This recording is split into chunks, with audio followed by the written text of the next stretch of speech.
그래서 한번 그래프를 한번 보실게요. 그래프를 보시게 되면 그냥 그래프의 모양을 보시게 되면 좀 전에 말씀드린 145도 근처에 가지고 어떤가요? 이렇게 제일 낮은 포인트에 145도가 있어요. 요거는 보이시죠? 요거 145도에 이게 제일 낮은 포인트에 이런 각도가 있다라는 얘기는 뭐냐면 그게 좋은 거예요. 거기 있으면 안정하고 거기 있으면 굉장히 기분이 좋고 해피하고 좋은 거예요. 그러니까 거기 있겠죠. 근데 145도에서 이제 벗어나기 시작하면 어떤가요? 산을 올라갔다시피 해가지고 에너지가 더 많이 들어가지고 그 다음부터는 힘들어지죠. 그러니까 안 가요. 한마디로 얘기하면 저희가 이제 계산을 이렇게 해보니까 제일 안정하고 행복한 구조가 145도에 있다라는 걸 이제 발견했고요. 기존의 물질의 경우에는. 그러니까 뭐 평균값이 145도가 나오겠죠. 그래서 저희의 이제 그 물질의 경우에는 어떤가 보시면 이것과 제일 처음에 있는 것과 이제 마지막에 있는 걸 비교를 해 보시면 최소값이 어디에 이제 벌어지나 보시면 어떤가요? 145도인가요? 175도예요.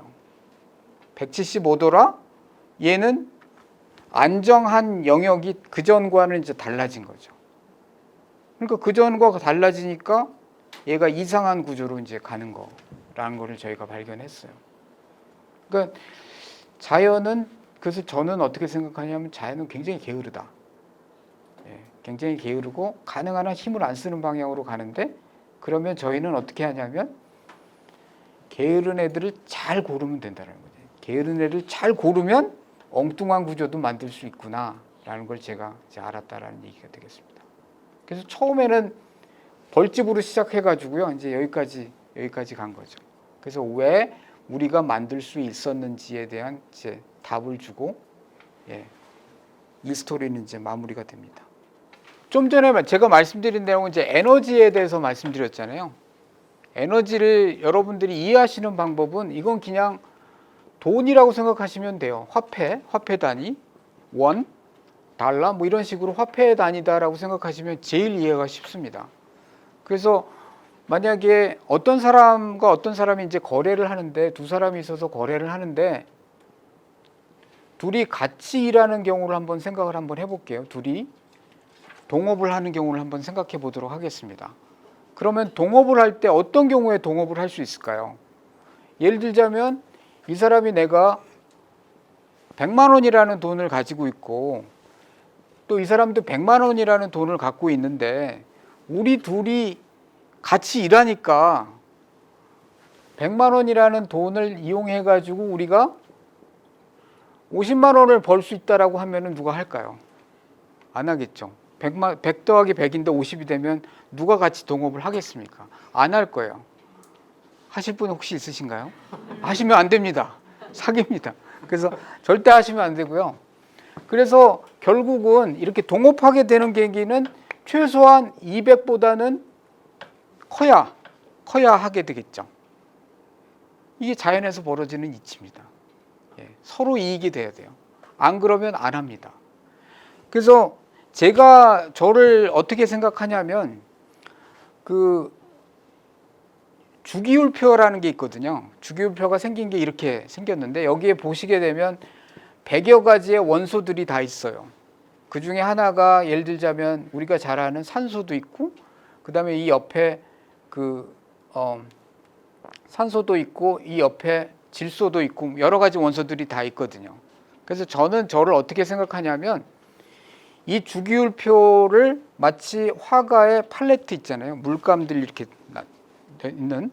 그래서 하나를 찍어가지고 여기 있는 한 원소를 이렇게 붓으로 이렇게 찍어가지고 이제 그림을 그리는 거죠. 이 원소 해가지고 이제 그림을 그리고, 이 원소 저 원소 해가지고 그림을 그리는데, 이제 이게 화학자가 하는 일이다 이렇게 보시면 되겠습니다. 화학자가 이 원소라는 팔레트를 가지고 그 다음에 세상을 붓을 칠하는 거죠.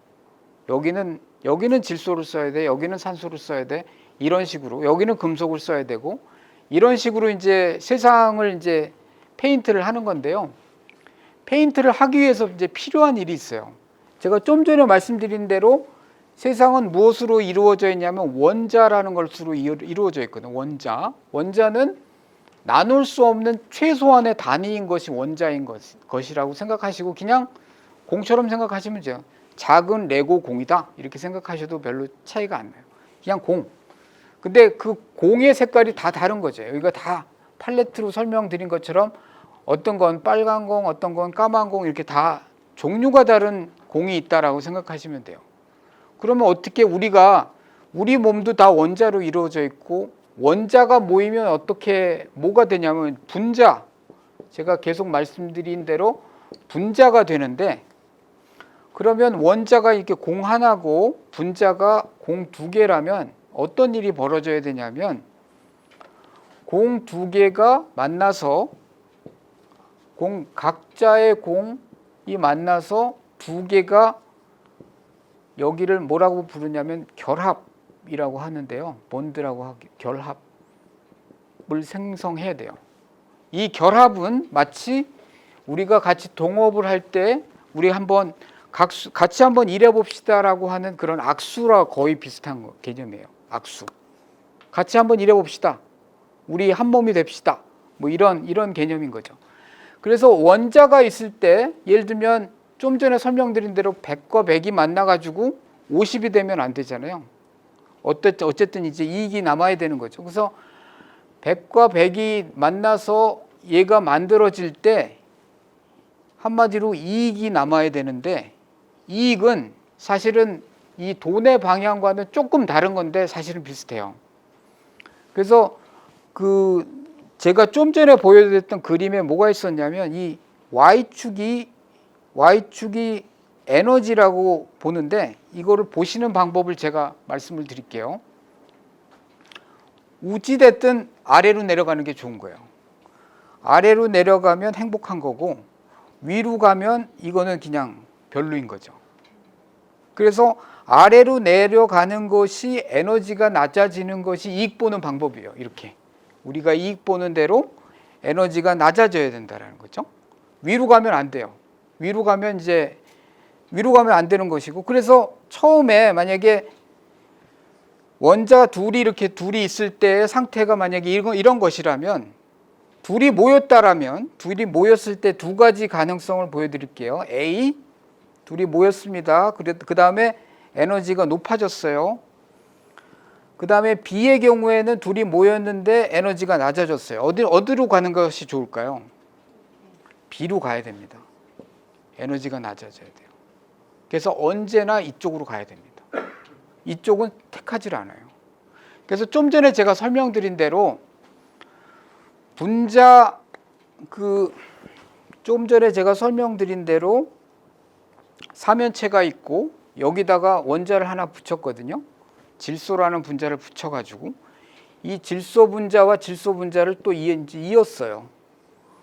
여기도 이제 사면체가 있고 그러면 이 있는 과정에서 언제나 에너지가 이렇게 낮아지도록 해야 된다는 게 저희의 숙제예요. 에너지가 높아지면 안 되고 낮아져야 된다. 그래서 이 과정을 보게 되면 마치 동업하는 것과 비슷하고 마치 결혼하는 것과 비슷해요. 그래서 어떤 결합들은 진짜 강력한 결합들이 있고요. 어떤 결합은 붙는 듯 마는 듯 하는 결합들이 있어요. 그러니까 저희한테는 뭐가 있냐면 이 강도를 조절할 수 있는 여러 가지 방법들이 이 주기율표 안에 있는 거죠. 어떻게 칠하면 강도가 더 세게, 어떻게 칠하면 강도가 약하게. 그걸 이용해 가지고 이제 여러 가지 그 건축물들을 이제 만드는 건데요. 이렇게 설명드리면 좀 쉽지 않으신가요, 혹시? 자연은 결국 뭘 원하냐면 이익을 보기 원하고 에너지가 낮은 상태로 가야 된다는 거죠.